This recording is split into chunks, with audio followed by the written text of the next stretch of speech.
जो अदरक का एग्जाम्पल इन्होंने दिया, हाउ इट वर्क्स एक्चुअली, अदरक एक दवाई है भगवान की बनाई हुई। जब आप उसको ज़्यादा खाएंगे तो आंखों से आंसू निकलेगा। आंसू निकलने का मतलब कि उस वक्त आपके बॉडी का नाइट्रिक ऑक्साइड प्रोडक्शन बढ़ गया। नाइट्रिक ऑक्साइड क्या है, जस्ट एक मिनट में आपको समझाना चाहता हूँ। जब भी नाइट्रिक ऑक्साइड बॉडी में बढ़ जाता है तो बॉडी का जो ब्लड वेसल है इट डायलेट्स। जहाँ भी कंस्ट्रिक्शन हुआ है, सबसे ज़्यादा जहाँ पे रुका हुआ है वो सबसे पहले डायलेट होगा। डायलेट का मतलब होता है खुलना। तो इनको ये पता चल गया कि कहीं तो कुछ बंद हो गया है। कहाँ बंद हो गया नहीं पता, बंद तो हो गया क्योंकि सिम्टम दिख रहे हैं, तो खोलना है। खोलने के लिए भगवान का दवाई अदरक, लहसुन, कोई भी ऐसी चीज इनमें से जो मिल जाए या दोनों, जब उसको चबाएंगे, बहुत ज्यादा चबाएंगे तो आंसू आएगा। तो आंसू तभी आएगा जब डायलेट खुलेगा। और खुल गया ये मतलब चाबी है, हाँ, आपके ब्लड वेसल खोलने का, दैट इज अदरक और लहसुन, राइट। तो उसे खुल गया तो बात बन गई। Thank you. तो मैं यही बोलना चाह रहा हूं कि ये इतना पावरफुल है कि मैं तो ये बोल रहा हूं कि ये नॉलेज, ये छोटी सी नॉलेज, राइट।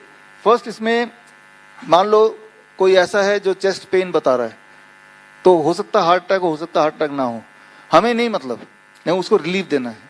तो रिलीफ देने का क्या है कि जैसे ही आप किसी कोई ऐसा बोलता है तो सबसे पहले दीवार है और दीवार में ऐसे उसको बिठा दिया, और ये जो मैं बैठा हूँ और ऐसे बैठा हूँ पीठ लगा के, और दोनों पैर अगर ऐसे हैं, ये इसे कहते हैं heart safe posture.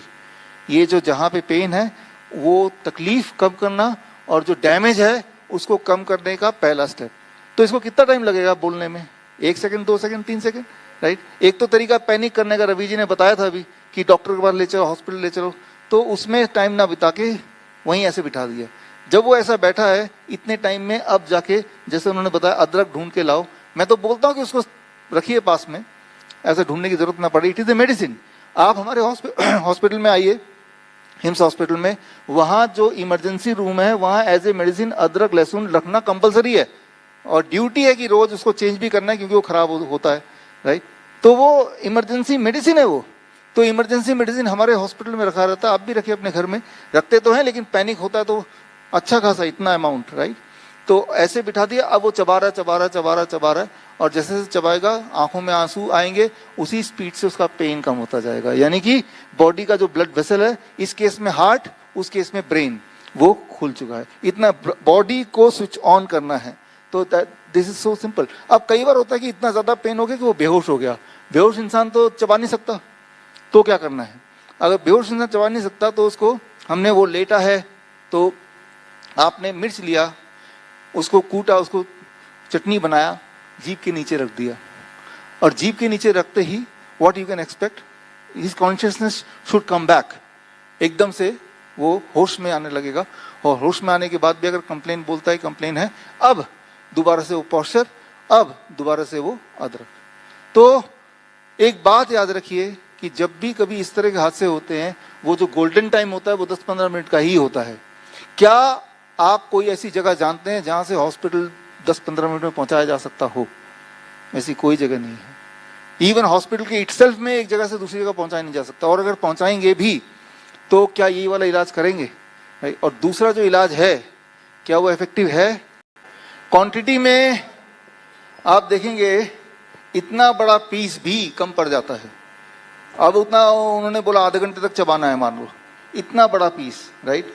It can be 200 gram easily. हालांकि 200 ग्राम बहुत ज्यादा होता है, लेकिन उस वक्त लाइफ एंड डेथ का मामला है, राइट, पैरालिसिस का मामला है।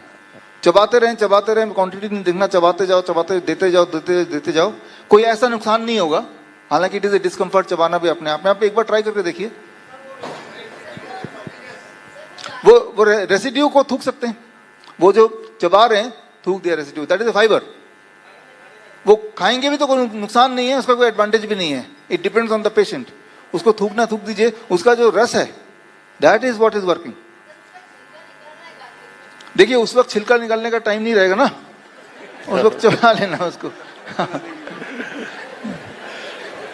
जिसको क्वेश्चन पूछना है वो सामने आ जाइए, ये पूछे, बाइक है आपके पास।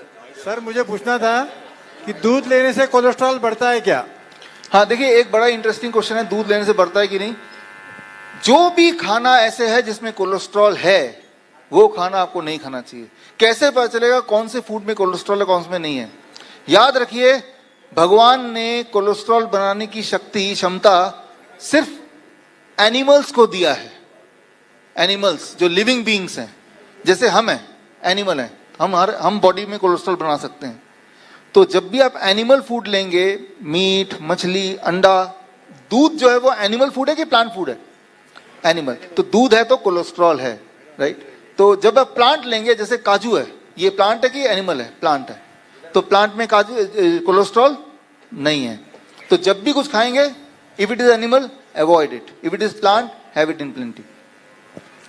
और कई बार कुछ लोग हैं आप में से जो नॉन वेजिटेरियन छोड़ नहीं सकते, नहीं हमें तो खाना ही है, फिर फायदा क्या जी के? तो मैं यही बोलूंगा कि वो ही वाला एनिमल खाइए, खाना ही है तो जिसके बॉडी में कम कोलेस्ट्रॉल हो। अच्छा, अब सवाल क्या है, कैसे पता चलेगा कौन से एनिमल में कम कोलेस्ट्रॉल है? सिंपल, जितने कम पैर उतना कम कोलेस्ट्रॉल। सुअर के 4 टांग बहुत कोलेस्ट्रॉल है, छोड़ दीजिए, राइट? मुर्गी के सिर्फ 2 टांग थोड़े कम कोलेस्ट्रॉल है।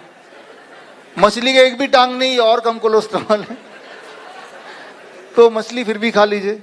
एक किसी ने पूछा फिर तो सांप में तो एक भी तो सांप के स्किन के अंदर there are thousands of miniature legs, skin के अंदर। इसका मतलब that is very very dangerous. मुझे पूछना है, एक्सक्यूज मी, माइग्रेन में डॉक्टर सजेस्ट करते हैं कि आपके पैर पिलो पे रखे और सर के नीचे पिलो ना रखे। हाँ। और माइग्रेन में आप कौन सी थेरेपी देना चाहेंगे?